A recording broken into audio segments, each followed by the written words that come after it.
వదిష్యంతి తవాహితాః నిందంతస్తవ సామర్థ్యం తతో దుఃఖతరం ను కిం.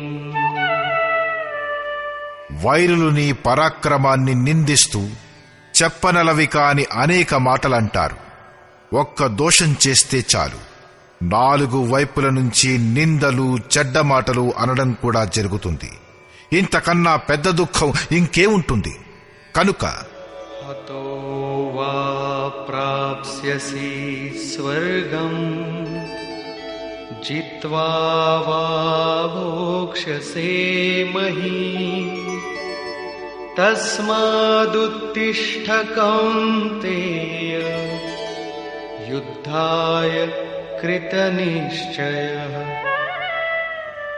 ఈ యుద్ధంలో మరణిస్తే స్వర్గాన్ని పొందుతావు.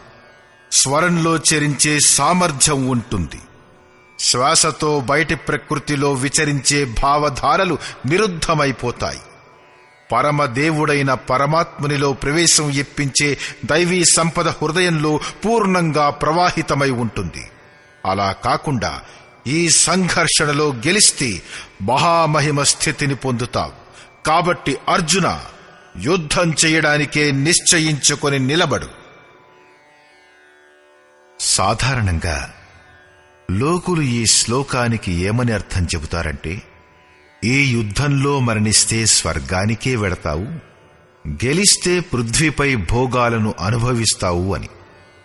కాని మీకు గుర్తుందనుకుంటాను, అర్జునుడు ముందే చెప్పాడు, భగవంతుడా, పృథ్వీయే కాదు కాని త్రిలోకాలపైన దేవతలపైన ఆధిపత్యం అంటే ఇంద్రుని పదవి ప్రాప్తించినా కూడా ఈ ఇంద్రియాలను ఎండబెట్టేసి నా శోకాన్ని తొలగించుకునే ఉపాయం నాకు కనిపించటం లేదు.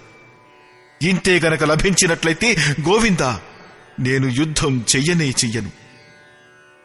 ఇంత అన్న తర్వాత కూడా అర్జున, యుద్ధం చెయ్యి, గెలిస్తే పృథ్విని సంపాదిస్తావు, ఓడితే స్వర్గం పౌరుడు అయిపోతావు అని శ్రీకృష్ణుడు అంటే, మరి అతను ఇచ్చేదేమిటి?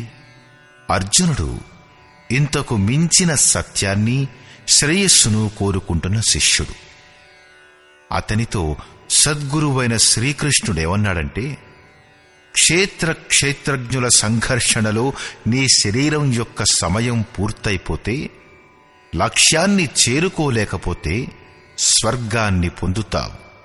అంటే స్వరంలో చరించే సామర్థ్యాన్ని పొందుతావు. దైవీ సంపద హృదయంలో ఉండిపోతుంది. మరి అలా కాక ఈ శరీరం ఉంటూ ఉండగానే సంఘర్షణలో సఫలుడు అయిపోతే మహీం, అందరికన్నా మహానుభావుడిగా బ్రహ్మ యొక్క మహిమకు భోక్తవవుతావు. మహామహీం స్థితిని పొందుతావు. గెలిస్తే సర్వస్వం, ఎందుకంటే మహామహిమత్వాన్ని, అలా కాకుండా ఓడిపోతే దైవత్వాన్ని పొందుతావు. 2 చేతుల్లో లడ్డూ ఉన్నట్లే కదా, లాభంలో కూడా లాభం, మరి హానిలో కూడా లాభమే ఉంది. దీనిని పునరుద్ఘాటించాడు.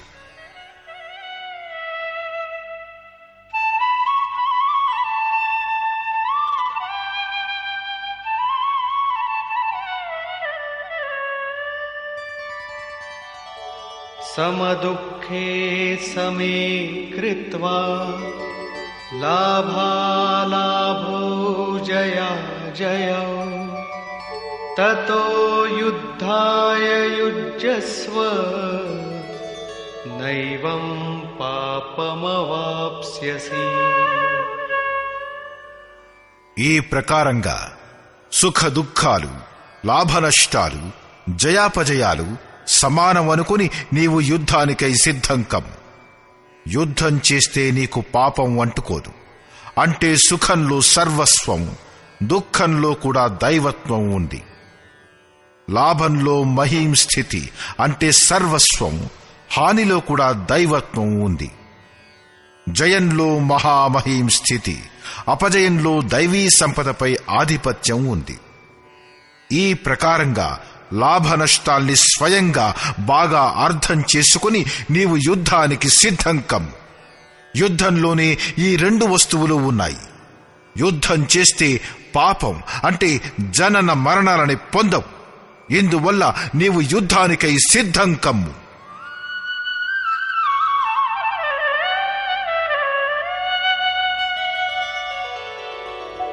ఏషా తే భిహితా సాంఖ్యే బుద్ధిర్యోగే త్విమాం శృణు బుద్ధ్యా యుక్తో యయా పార్థ కర్మబంధం ప్రహాస్యసి.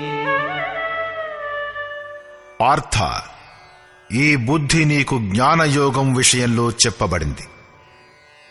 ఏ బుద్ధి? ఇదే యుద్ధం చెయ్యమని.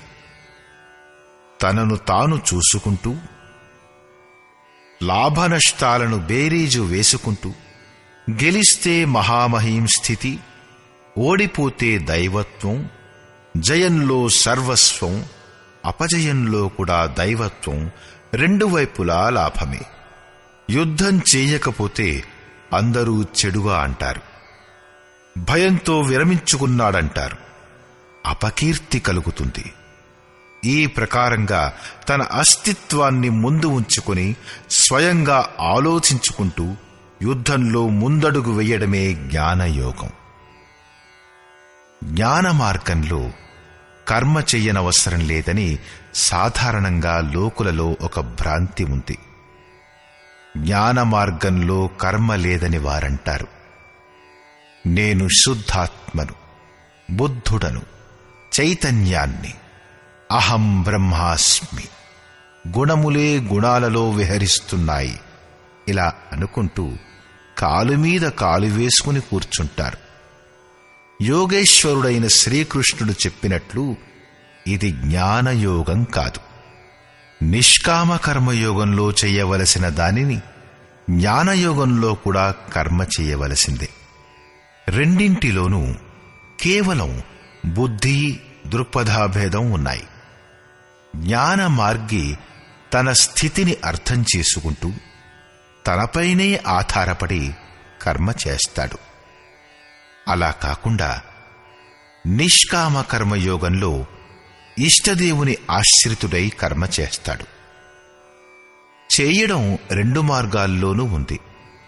ఆ కర్మ కూడా ఒకటే, రెండు మార్గాల్లోనూ చేయాల్సిందే.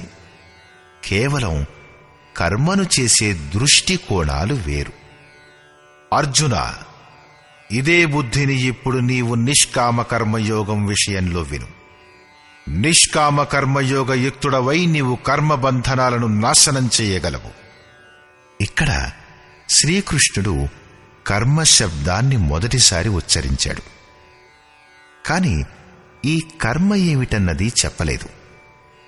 ఇప్పుడు కర్మ గురించి చెప్పకుండా మొదట కర్మ యొక్క విశిష్టతలను స్పష్టం చేస్తాడు.